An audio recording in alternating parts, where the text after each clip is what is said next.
اعوذ باللہ من الشیطان الرجیم، بسم اللہ الرحمن الرحیم۔ آن الیکشنز بائی قاسم بن سجاد کے ساتھ آپ کی خدمت میں ایک دفعہ پھر حاضر۔ آج کا ہمارا ٹاپک بہت ہی اہم ہے، اور وہ ٹاپک یہ ہے کہ اگر آپ کسی عدالت سے کوئی سٹے لیتے ہیں اور اس سٹے کی خلاف ورزی میں کوئی شخص وہ اس خلاف ڈس اوبیڈینس کرتا ہے تو اس کے خلاف کیا کارروائی ہونی چاہیے۔ اس سے پہلے ہم لیکچرز کو تفصیل کے ساتھ سٹارٹ کریں تو آپ سے گزارش ہے کہ اگر آپ نے میرا چینل سبسکرائب نہیں فرمایا تو اس کو سبسکرائب کر لیں تاکہ تمام ویڈیوز آپ تک پہنچ سکیں۔ بیل آئیکن کو ضرور کلک کر لیں تاکہ نوٹیفیکیشن آپ تک پہنچ سکے۔ اس کو شیئر کریں اور دوستوں کو بتائیں تاکہ قانون کی آگاہی سب تک پہنچ سکے۔ تو جناب، یہ بہت ہی ایک بڑا ہی پیچیدہ مسئلہ ہے کہ عدالت سے سٹے لے لیا جاتا ہے۔ آپ نے سٹے لیا کہ ہماری زمین پر قبضہ ہو رہا ہے، قبضہ نہ کریں تو وہ آ کر قبضہ کر لیتے ہیں۔ اگر آپ نے کہا کہ تعمیرات بنا رہے ہیں تو تعمیرات سے روکا جائے تو وہ سٹے ملا تو وہ کام انہوں نے بنا لیا تو کچھ نہیں ہو سکا۔ پولیس کے پاس گئے تو وہ کہتے ہیں عدالت میں جائیں۔ تو اس کا کیا جواب ہے؟ اور بینگ اے لائر میرے لیے بھی کافی عرصہ یہ پرابلم رہا کہ میں اس کے بارے میں کیا کروں، اور کافی سارے یہ سوال آتا ہے کہ ہم نے سٹے لے لیا ہے لیکن سٹے کی وجہ سے ابھی تک کچھ نہیں ہو رہا۔ تو اس میں بڑی پاورز جو ہیں وہ جج کے پاس ہیں۔ جو سٹے دیتا ہے وہی اس کی عمل درآمد کرانے کا پابند بھی ہے اور کرا بھی سکتا ہے۔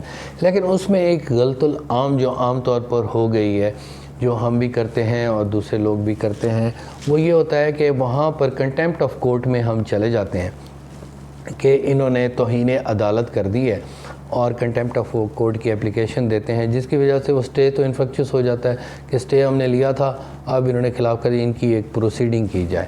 وہ توہین عدالت کی ایویڈنس، اور ایویڈنس کے بعد وہ 4-6 مہینے، سال 2 سال لگ جاتے ہیں، تب تک ان کی تعمیرات بھی مکمل ہو جاتی ہیں، ہر چیز ہو جاتی ہے۔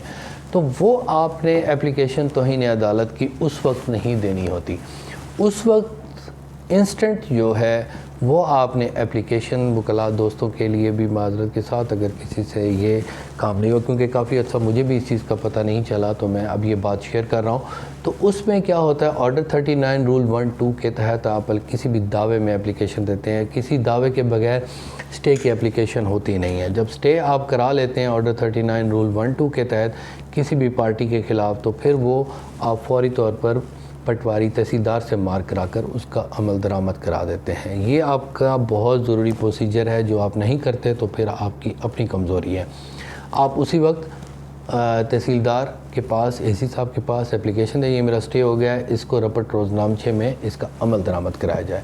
تو عمل درآمد کرانے کی آپ اپلیکیشن دیتے ہیں، اس کو تحصیلدار قانگو کے پاس بھیجتا ہے، قانونگو اس کو پٹواری کے پاس بھیجتا ہے، اور پٹواری وہ رپٹ کرتا ہے۔ رپٹ وہ عام طور پہ کہتے ہیں جی مجھے دے دیں، میں کر دوں گا، اس کا ٹھیک ہے، آپ ایک ریسیونگ مجھے لکھ دیں، وہ اس فوٹو کاپی پر ریسیو کر لے گا کہ جی میں نے اس کو ریسیو کر لیا، تو پھر آپ کو یقین ہوگا۔ یہ نہیں کہ آپ کاپی دے کر چلے جائیں تو وہ اگر ان کے ساتھ مل جائے تو آپ کے پاس ثبوت ہی نہیں ہوگا۔ اس کے بعد اگر آپ ایسا نہیں ہو رہا تو کچھ لوگ کیا کرتے ہیں، فوراً پولیس کے پاس چلے جاتا ہے۔ اگر پولیس آپ کی بات سن رہی ہے تو وہ فلی طاقتور ہے، ہر کام کر سکتی ہے۔ اگر پولیس آپ کی بات نہیں سن رہی تو پھر آپ وکیل کے پاس جائیں، اس کو کہیں آرڈر 39 رول 2C جو ہے disobedience of the status granted by the civil court, وہ جو ہے اس میں 2C کی اپلیکیشن ہے، ڈس اوبیڈینس کی ہے، اور ڈس اوبیڈینس کی وہاں پر سزا متعین ہے کہ اسی وقت اگر اس شخص کی کوئی پراپرٹی ہے تو اس کا فرد بھی ساتھ لے کر جائیں کہ جناب اس کی یہ 5 کنال ہے، اس کو اٹیچ کر دیا جائے گا، فوراً اس کو کر کر دیا جائے گا۔ اگر وہ گرفتاری نہیں دے گا تو وہ نیلام ہو جائے گی، اور اس کو گرفتار کرنے کا بھی ایس ایچ او کو آرڈر ہو سکتا ہے کہ آپ اس میں درخواست میں یہ لکھ دیں کہ ایس ایچ او کو حکم جو استدعا کرنی ہے اس میں بھی استدعا میں یہ لکھ دیں کہ اس کو ایس ایچ او کو حکم صادر فرمایا جائے کہ اس کو گرفتار کیا جائے اور اس سے ڈس اوبیڈینس مزید سے روکا جائے۔ تو یہ حقائق میرے سامنے آئے۔ ایک راولپنڈی کا کیس مجھے ملا تو اس میں نے یہ دیکھا کہ اس طریقے سے علاقہ میں جو سول کورٹ نے بڑا ہی بولڈلی ڈیسیژن لیا اور اب عمل درآمد کرایا اور تعمیرات رکوائیں۔ تو اس وجہ سے وہ ڈس اوبیڈینس غلط طریقے سے جو کر رہا تھا وہ پکڑا بھی گیا۔ پھر جب پولیس ان کے در پہ پہنچ گئی، وہ پولیس والے بھی ملے ہوتے ہیں نا قبضہ کرانے میں اور آگے بات بڑھانے میں، جب ایس ایچ او کو یہ حکم ہو گیا کہ اس شخص کو گرفتار کر کے لے آؤ، تو اب اس کی ڈسکریشن نہیں ہے کہ اسے چھوڑے، وہ چھوڑ نہیں سکتا، نہ ہی وہ اس کے بارے میں کوئی ضمنی لکھ سکتا ہے۔ اس نے کورٹ نے ڈیسیژن کرنا ہے کہ اس نے ڈس اوبیڈینس کی ہے یا نہیں کی۔ تو اس طریقے سے وہ رپورٹ بھی بھیج سکتا ہے کہ جناب یہ رپورٹ ہے، وہ بھاگ گیا یا دوڑ گیا، تو وہ اس کی فوراً پراپرٹی کو اٹیچ کر دیا جائے گا۔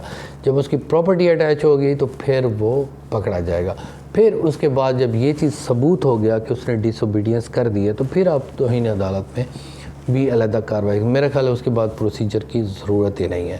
تو اس طریقے سے آپ یہ بڑی ہی آسانی سے اور بڑے اچھے طریقے سے آپ کارروائی کر سکتے ہیں۔ اسی طرح مثال کے طور پر اگر ہائی کورٹ میں کوئی سٹے کی وہ کی ہے تو سٹے میں وہاں پہ بھی کر سکتے ہیں۔ اگر اپیلیٹ فورم پر ڈسٹرکٹ کورٹ میں بھی اگر ایسا ہوا ہے تو وہ بھی آپ اس کی کارروائی کرا سکتے ہیں۔ جس کورٹ نے جو فیصلہ کیا ہے اس میں آپ ڈائریکٹ دائرگی کریں گے، نہ کہ بلکہ آپ ڈسٹرکٹ کورٹ میں سیشن جج جو ڈسٹرکٹ جج بھی ہوتا ہے وہاں آپ کریں گے، تو اس میں ڈائریکٹ بھی کر سکتے ہیں یا پروسیجر کے تھرو ان کے مارک بھی ہو جائے گی۔ وہاں آپ نوٹ میں لکھیں گے کہ یہ جو کورٹ ہے اس نے ہمیں سٹے درج دیا تھا، اب وہ ڈس اوبیڈینس کر رہے ہیں۔ تو یہ 3 4 5 دن کا پروسیس ہے، آپ کا کام ہو جائے گا اگر آپ نے سٹے لے لیا ہے۔ ورنہ اگر آپ توہین عدالت میں چلے گئے تو وہ ایک نوٹس ہو جائے گا، اور نوٹس ہونے کے بعد وہ آئیں گے نہیں، پھر ان کا اخبار اشتہار ہوگا، اور اس طرح پھنس ہی جائیں گے